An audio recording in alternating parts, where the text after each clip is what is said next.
Hello and welcome to Starting Points, where one thing leads to another. Now, short versions. The short version of video 120 is to try to be short. So I'll just show you what I shared in 120.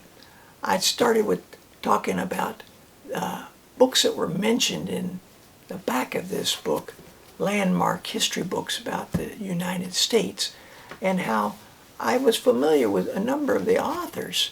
And I mentioned that in 119.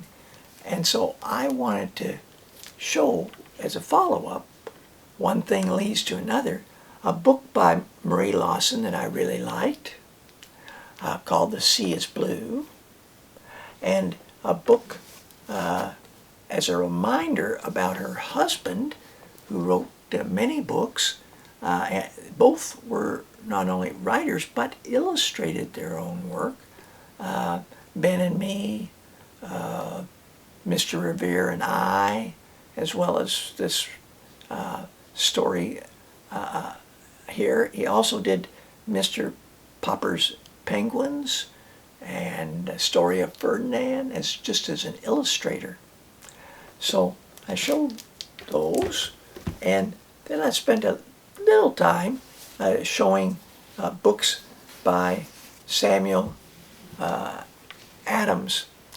Samuel Adams, not the Sam Adams of the Revolutionary times, Samuel Hopkins Adams, wrote a collection of stories called Grandfather Stories. And there's 24 of them.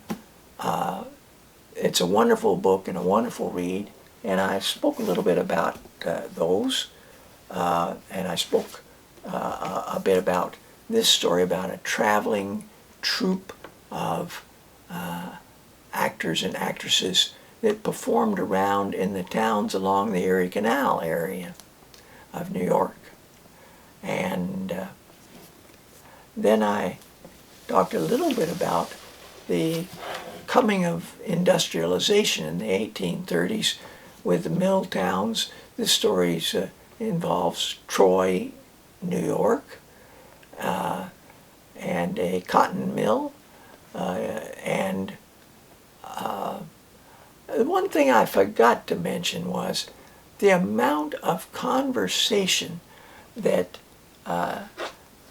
Samuel Hopkins Adams incorporates in his is outstanding. It just it flows. He must have a theatrical ear. Could be a scriptwriter, a playwright, because it's you'll have a page and a half of conversation, a little bit of description, something, and then you're into some more conversation. And it really keeps the momentum going. And the last book was what the topic it said it was going to be, is going to be growing things in the U.S. And so I focused on this story called Farmer Boy by Laura Ingalls Wilder in their series about the Little House books. And it's a story of her husband-to-be when he was young.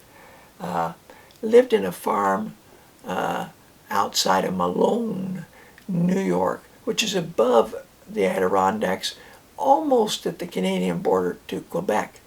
And what happened, how the weather there affected the growing and the gardening and what they could do, and how you had to be so aware of weather and the things that they grew, and the care that Almanzo had, even at a young age, of doing a good job and being dependable. And so I think that's probably enough shortness. And until next time, thanks for joining me. Bye for now.